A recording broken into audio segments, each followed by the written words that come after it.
This is a video recording to test a tool that I made that lets me look at 5 paintings in Thomas Cole's Course of Empire series. This is a series that he painted in the 1830s that's commenting on kind of the rise and fall of civilization.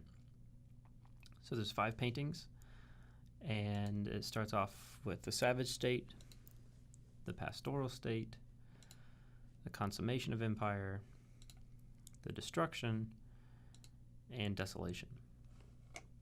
So I built this tool to let me see how all of these paintings align with one another and see what elements they might be sharing and some of the compositional elements that I might not be seeing. So I just want to record some things that I saw on here. And the first one, I'm just going to go ahead and show the spiral on this, which is something that we can't really see, and I think is really nice to be able to see how it flows down through this whole thing and up and around. And he does this really cool job of incorporating the spiral actually into all of his work a lot. But this one in particular, especially with the savage state being a lot of these wild trees and a lot of these curvy and a lot of unstable composition, which matches the state that everyone is in. So that's really cool. And one of the things I can do in this tool is just flip so I can see how the spiral kind of comes around here too, which is nice. And I can just see kind of if it fits anywhere else. This is a cool part, is it goes down and it focuses on this little guy that we might have seen. He gets kind of hidden in there. So he's a nice little focal point that we can look at. Looks like he's carrying a bow or a staff of some sort. He's kind of trekking back to his village over here. I also have the golden sections, which will match the spiral. And they're not always as evident matching up with stuff, but still useful. And then I also have the rule of thirds in here. So you can see the spiral more closely aligns with this composition. One of the most useful things I can do is change the opacity. So I can shift back and forth. I'm going to put pastoral back up on top here. So if I click one of these buttons, it's going to bring that layer to the top. So if I layer them back in reverse order, I'll get them back in order again. So now, so you see I can change the opacity and I can see kind of this slow fade, and I can even have both images exist at the same time and kind of see where they might overlap if there's any interesting parts in there. One of the interesting parts between savage and pastoral is that this path that goes along is kind of shared. And if we put on the golden spiral, we can kind of see that a little more evidently. So if I turn savage back on, you can see how that path is still kind of there. So this path follows around and back to their little village. And this one is following down and kind of leading them to water, which is a cool part in the next one. Another interesting part is these two men are kind of sharing this same proximity in the painting. So we had this first guy and then the second one, and he's still holding some type of stick or staff, and I really think that's cool because it kind of convinces us of this passage of time that maybe it could be the same guy. And if we look, even this tree is the same tree that we see in this one. So we see this really gnarly bulb of a trunk, and it's sticking out this way, so the guy is sitting like almost right there. And the viewpoint shifts a little bit, so it's not exact, but it's enough that we understand where those come from. So one of the things in pastoral that I noticed is when you look at it, we go from the savage state, which is really wild and a lot of curves and circular composition, and then we go to this, which is very stable. All the trees are a lot more tame. They're very upright and horizontal, but it actually still makes pretty good use of the golden spiral. It passes down through here, through this path, and it goes up and around the outside of these trees, which I think is still a really cool use of it.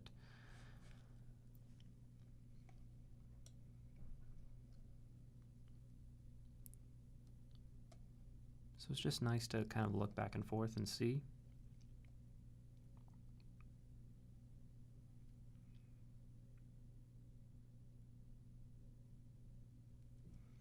So if we move on, one of the things we notice in this is there's so much greenery, and then we have this one structure.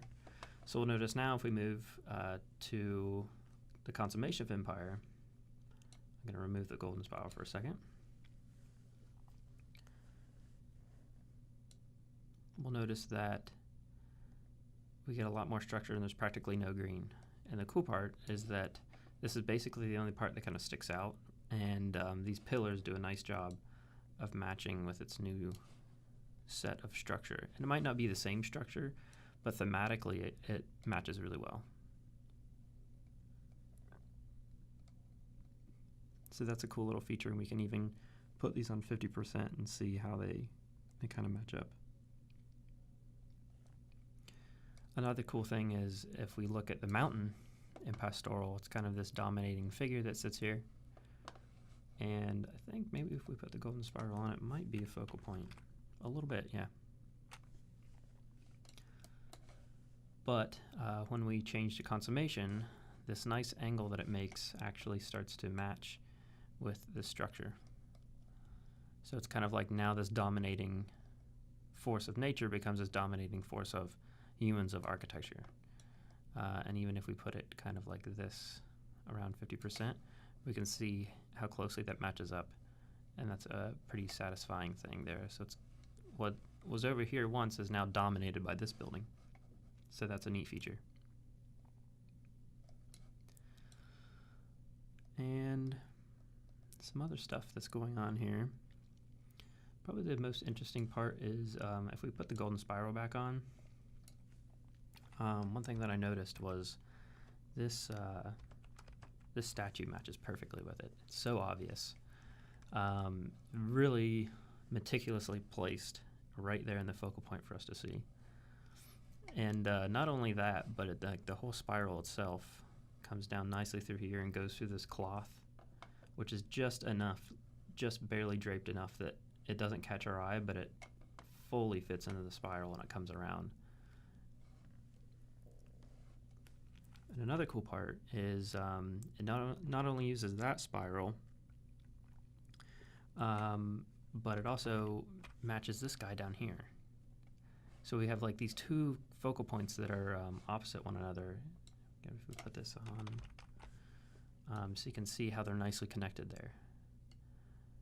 It's a really cool feature.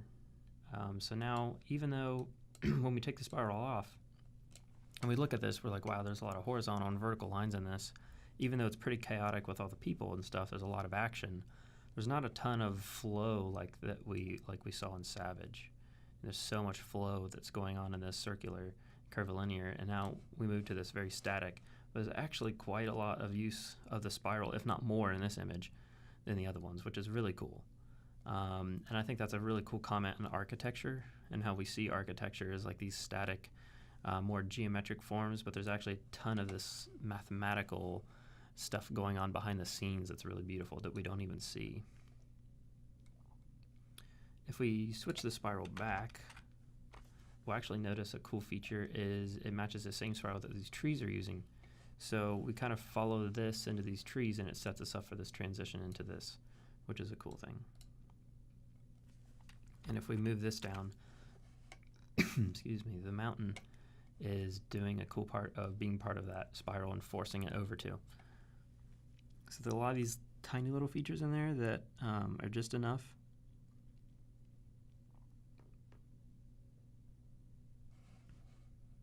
So we'll move on to destruction. I think destruction is probably the most interesting.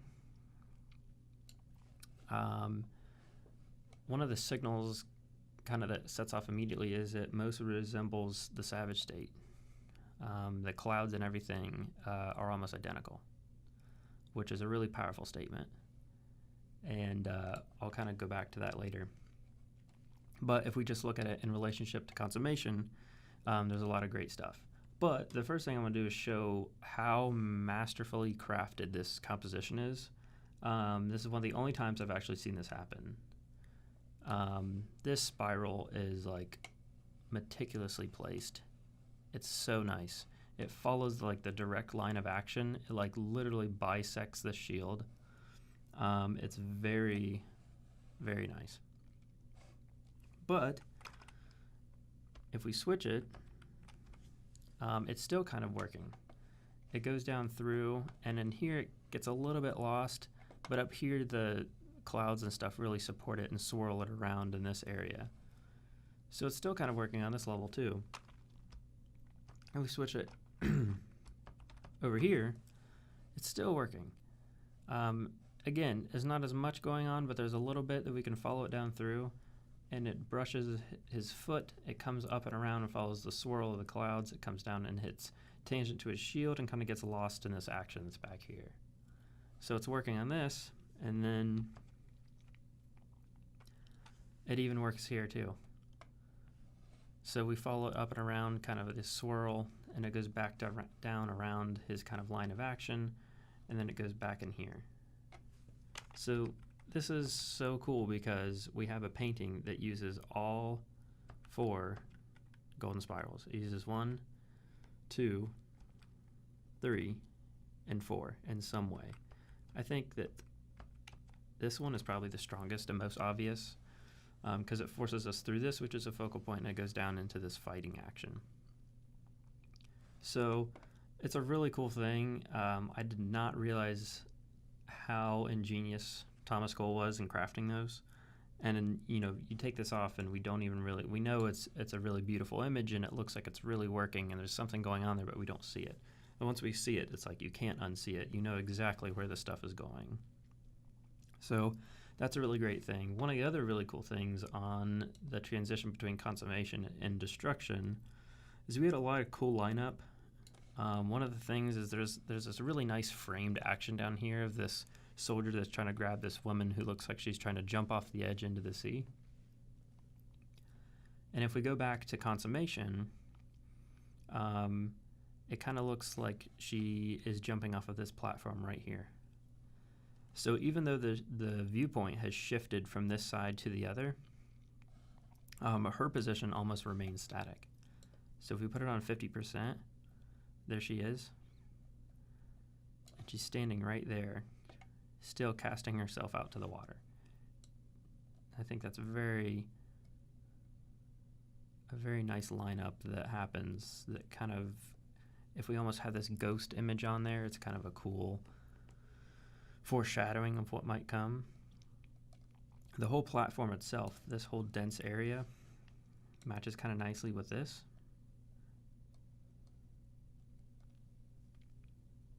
So even though they're different viewpoints, their level and general proximity is pretty similar. Some other cool compositional stuff is we get these repetitive marks in this architecture. And this line that casts through lines up pretty nicely with this line of soldiers that's also repetitive. And they're all just kind of sitting there, and there's this repetitive line of all of them going this way, and then matches nicely with this. I'm going to turn the golden spiral back on, and we can notice that there's some interesting narrative stuff going on with this figure that looks like he's some sort of leader. He's elevated. He's obviously a focal point. And if you transition into the focal point, it's like now he's fallen. And at first I thought he might be one of these people with a staff.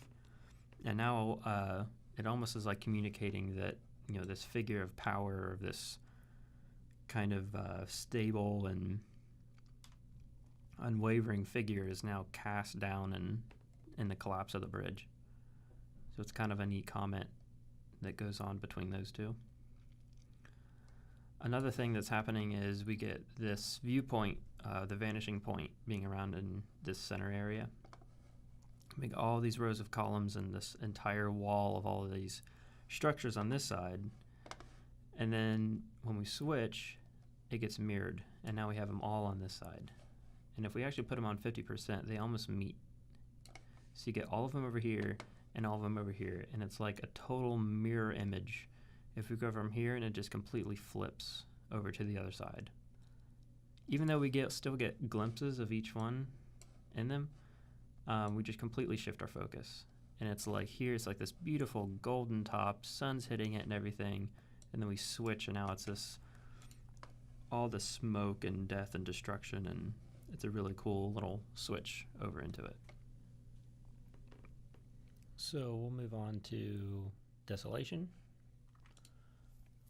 And this one, the compositional stuff isn't quite there and obvious like it is in the other ones. It looks like if we put on the rule of thirds, it's pretty linear in the sense that it's vertical and horizontal. But one of the cool things that we just kind of have to pick out with our eye in this is kind of like a fighting between some curvilinear and kind of non-linear forms and also linear. So we get these vertical and horizontal parts of the painting, but then we also get these curved and jagged parts from the landscape, and it becomes flat and then it goes back in. So it's kind of like fighting for control, which is kind of a neat thing that we see. If we go back into Destruction, there's not a ton that's in similar.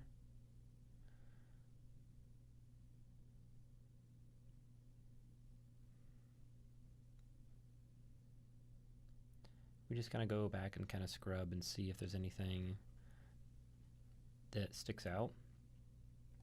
One of the things that I kind of like is we can see this military figure is kind of his leg and hips are kind of coming out of the mountain.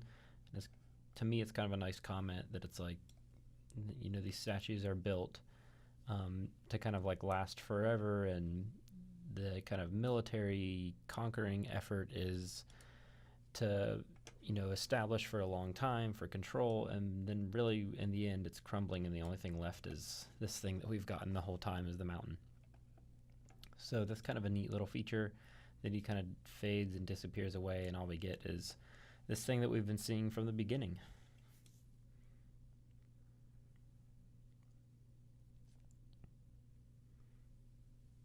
There's some neat stuff here that's lining up with the bridge with these ruins.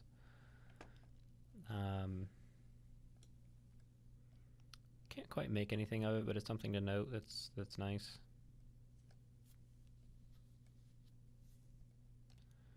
But really the most interesting part is what happens when we go from Desolation and we try to go back to Savage State. I don't know if Cole intended this or not, but it's something that I think all of us instinctually want to try to see, like, is it cyclical? Does it start back over at the beginning? And I would argue that it totally does, and that it totally works.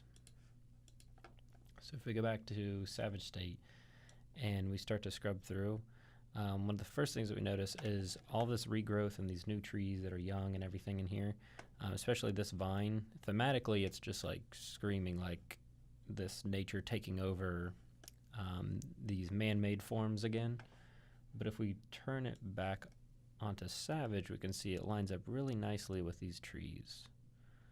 So you can see here's this vine that's almost tree-shaped already, and then we go back to Savage, it's just kind of fitting in there with them really nicely.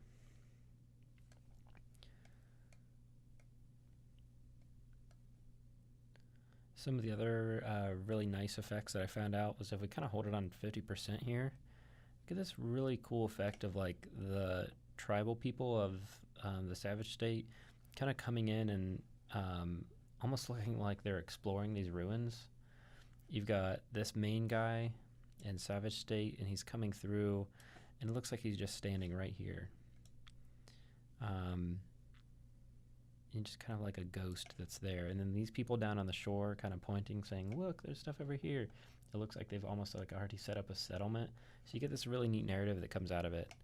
This is another little nice feature, is this tree comes up and kind of sits right on top. And if we really look, the pillar itself is like rooted right in between this path and here. And we can kind of put it on a ghost image here, and we can see exactly how it fits in. It's just kind of stabilizes this side, and it's a really cool way that it brings us back into this to start up again.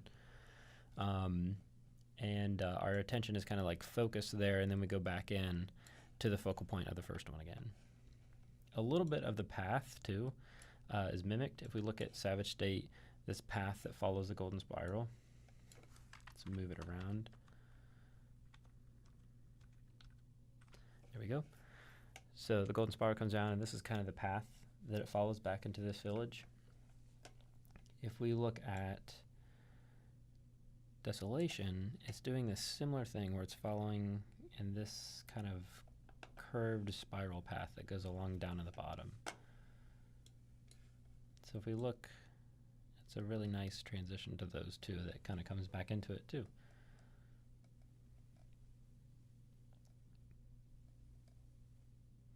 The other thing too is if we kind of put this on, it's like kind of like these ghost ruins. This is one of my favorite parts too, is the bridge from Desolation. Is kind of bridging this weird gap in between these two things. We can kind of see it there. It's this landmass and this landmass. It kind of tries to reach across them, which is kind of neat. So some of the things that I saw in there, some of them I still kind of have to mull over and see, but there's some really interesting stuff going already that we can't just get automatically when we look at all these side by side, and layering them up like that can be really useful.